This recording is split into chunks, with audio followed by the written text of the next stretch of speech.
Oh boy.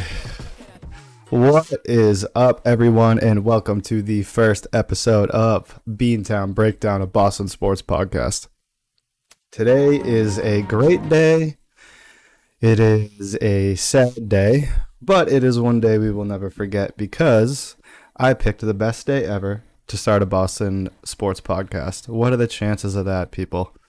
My God, we'll never forget the first episode date, the day after the most historic loss in Boston history, or at least one of them. But if this is your first time listening or seeing my content, welcome, guys. I've wanted to start this for a while now. If you guys don't know, I have a series on YouTube called Bet with Mills Daily. I go by Bet with Mills, and I wanted to start a podcast and in a new show, and I wasn't sure what I wanted to do.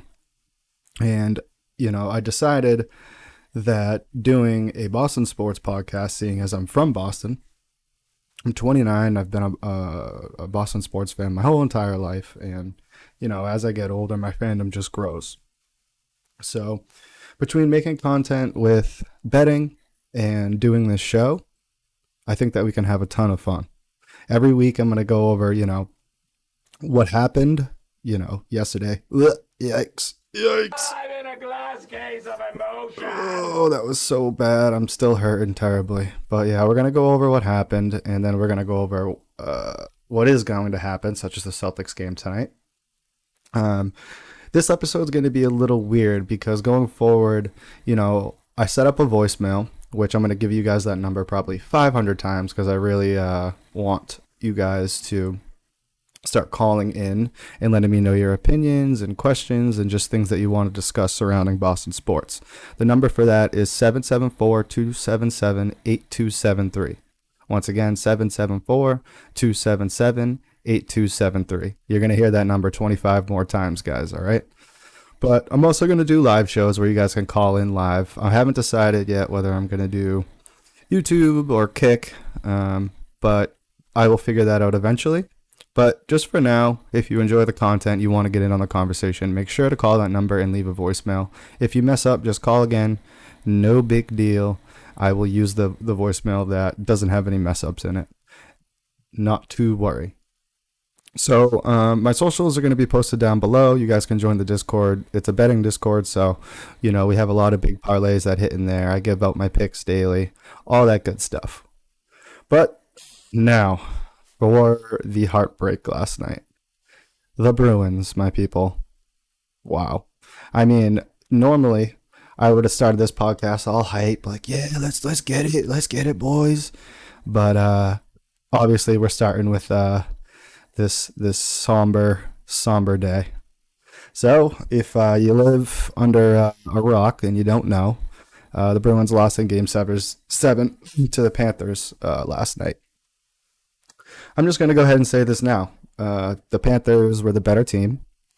They had way more fight in them than we did. I mean, it was just pathetic to see, like, every time the Bruins would come back, say, get a lead, the Panthers just never gave up.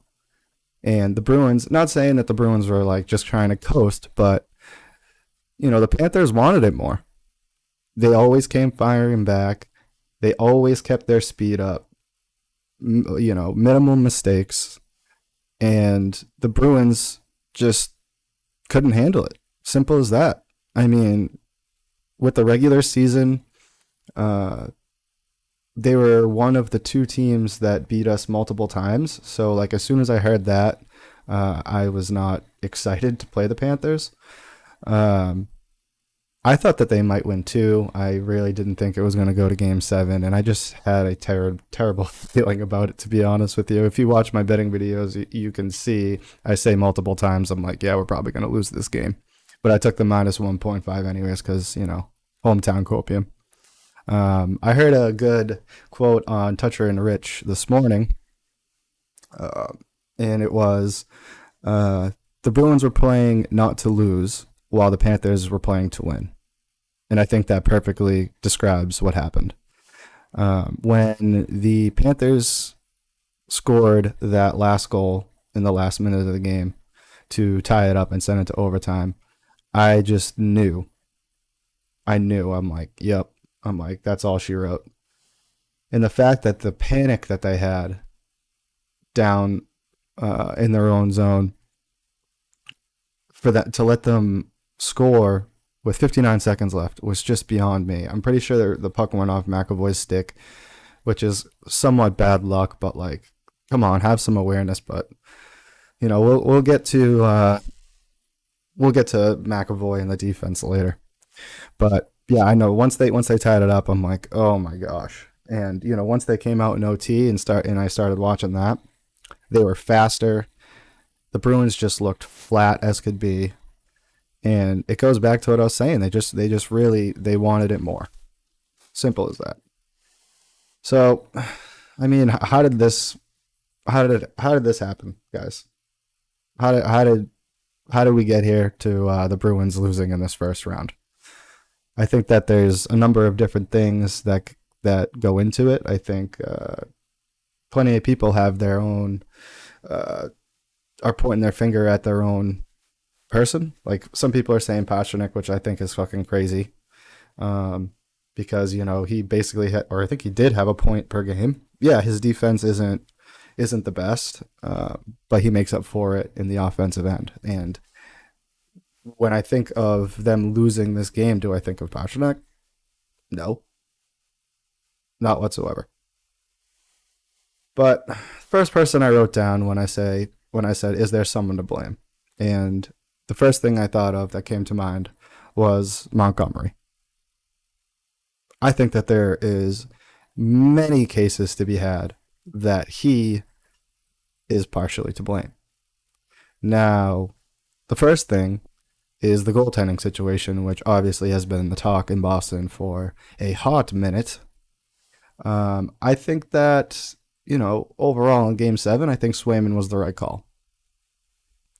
As far as the goal in OT, I rewatched it a couple times, and I think that is mostly on the defenseman. Tkachuk was literally standing directly in front of Swayman, blocking his view entirely.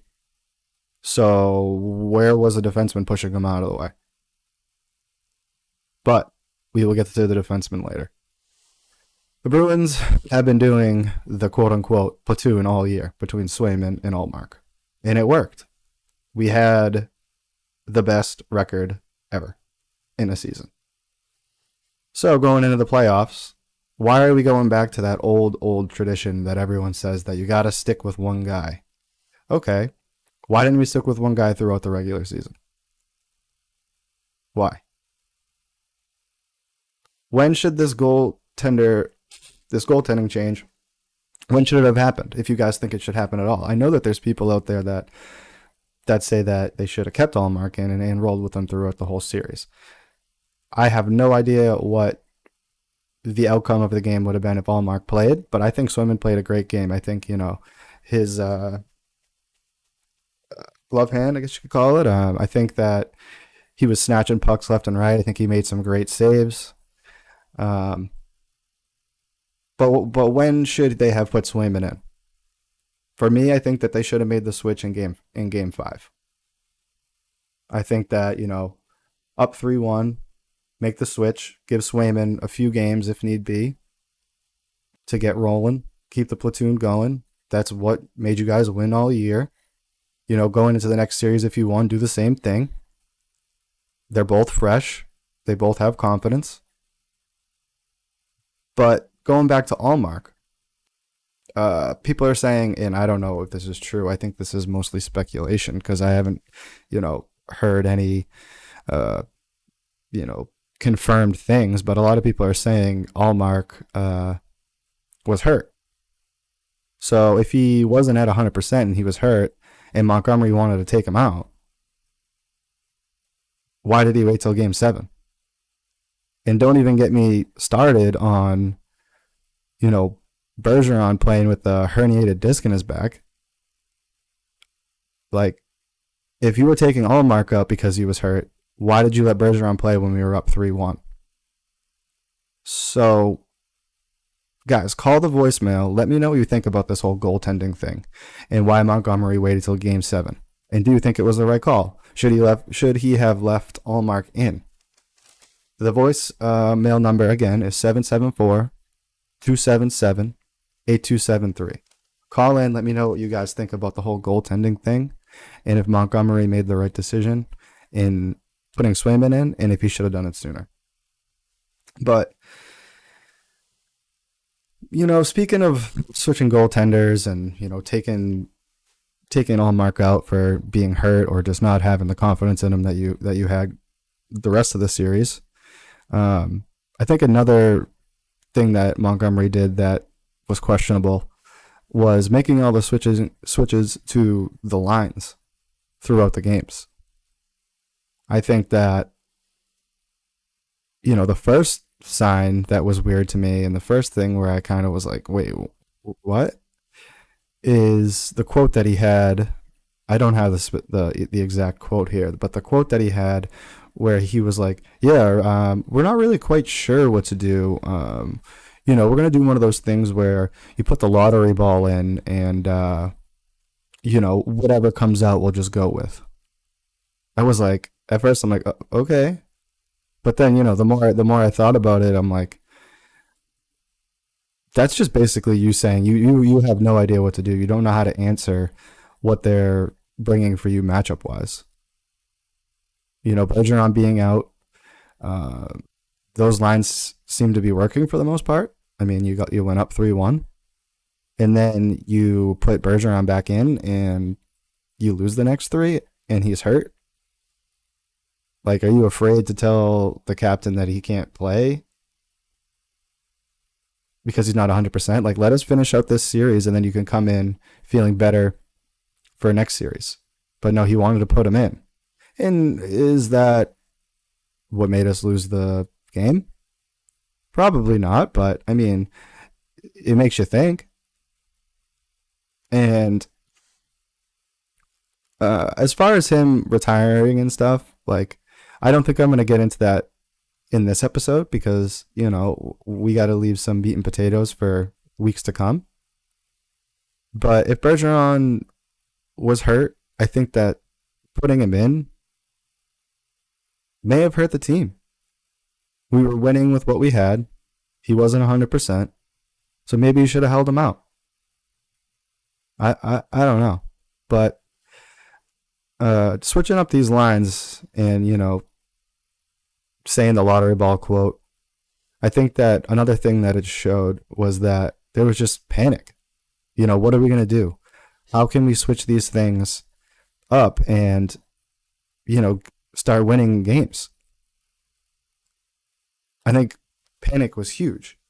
And, of course he's going to play it off in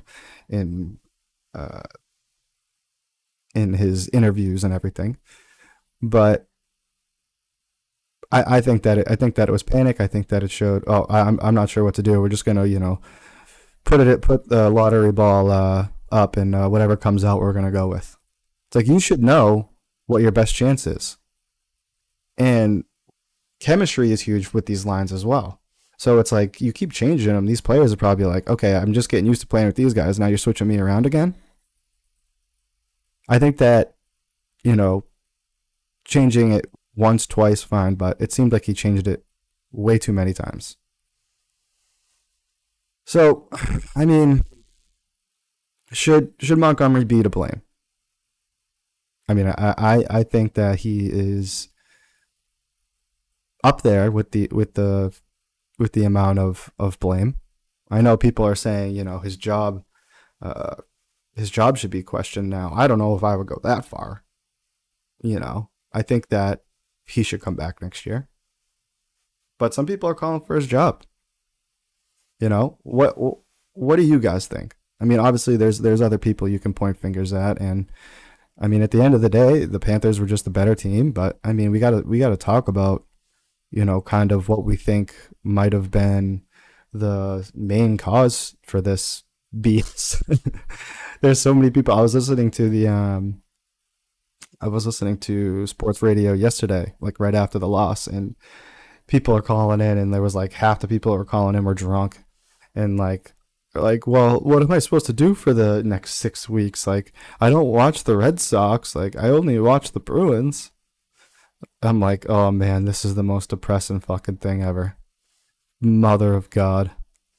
So yeah, guys, call in. Let me know what you think about Montgomery. Like, what kind of blame he had, if any.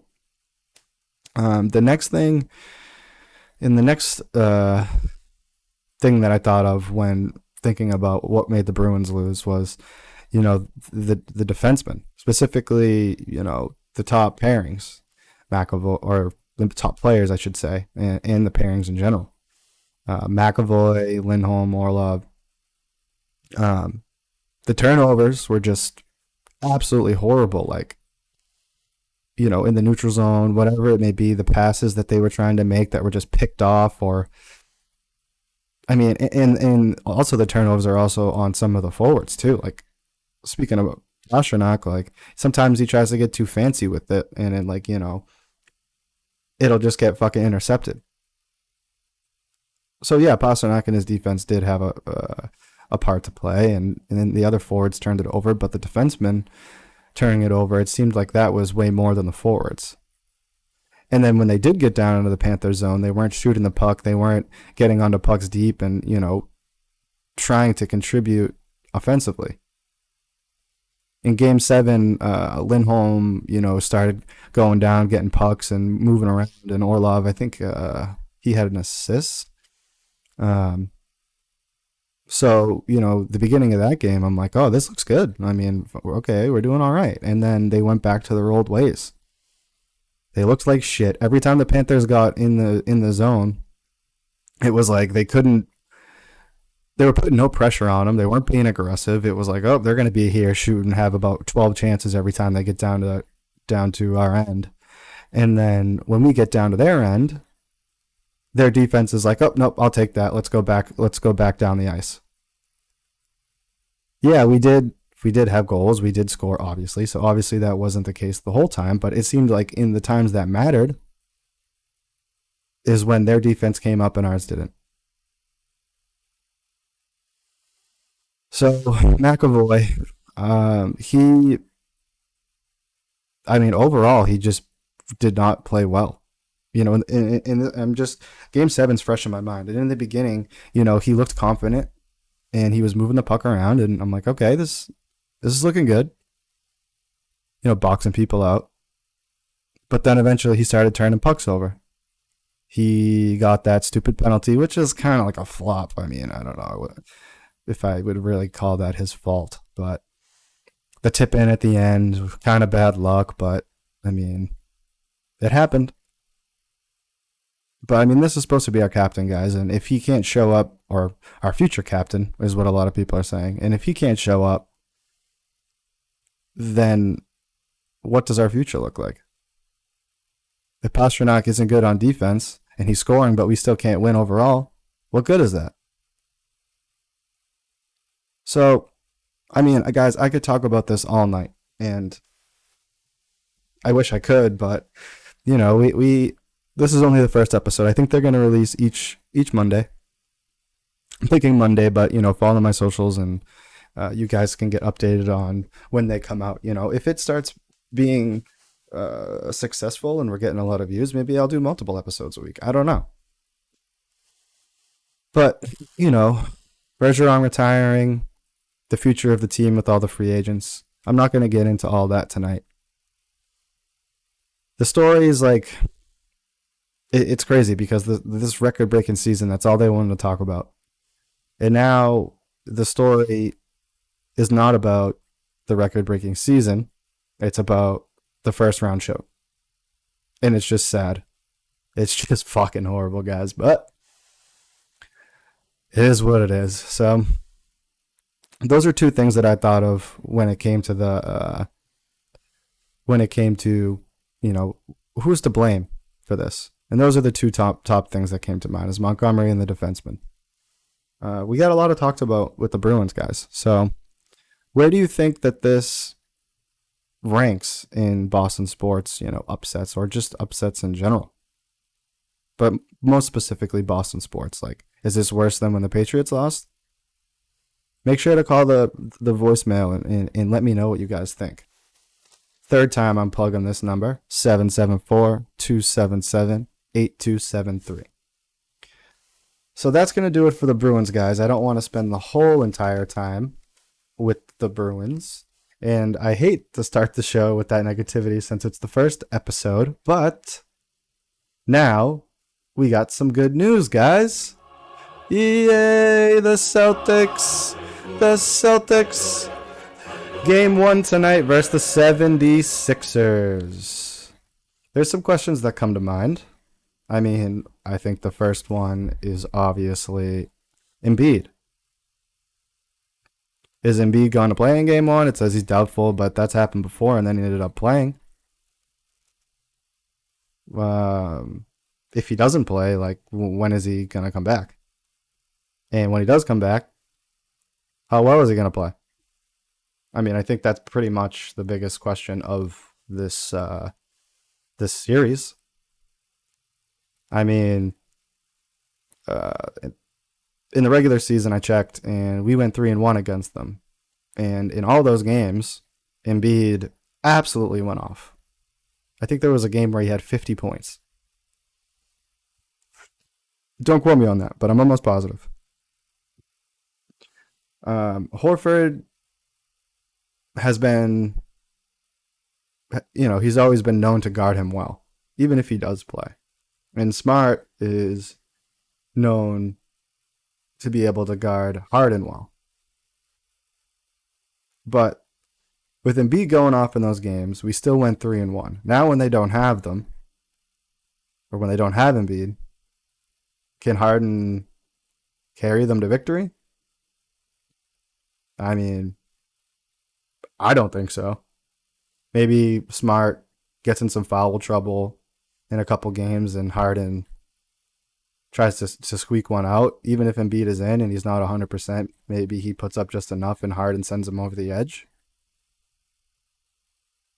I mean, I personally don't see that happening. But there's some questions that I wrote down that come to mind that I want you guys to call in and let me know what you think. And these questions are, the first one I wrote was, will Tatum and Brown do what they're supposed to, aka score and control the game? My answer is yes. I think that they will, but obviously there's a chance that, maybe they lock Tatum down. Brown's not shooting well. If they don't do what they're supposed to, who do you guys look to? Do you think that if Brown's not playing well or Tatum's not playing well and they're shutting down the other, you think Derek White can score enough or anyone else can score enough and put the team on their back?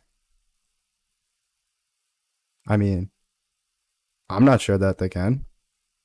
And guys, I'm just playing devil's advocate here for the sake of the podcast. Remember, I'm a Celtics fan, so you know what I think.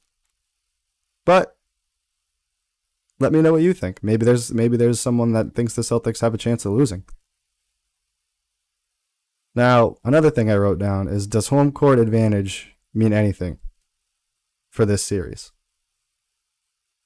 Can we win 2 at home and then they go home and win a couple? Because then it gets interesting. I mean, look at the NHL Game 7 that we just spoke about. That didn't matter. So can the Celtics squeak a couple out? They did against the Hawks, but you never know. Maybe Philly's going a little crazy. It's loud. They're keeping it close, and they pull a couple out at home, and then it's 2-2. Personally, I think that with everything we just kind of spoke about with Embiid, Harden not being able to, carry them if Embiid's not 100% or not in general, I think the Celtics take it in 5.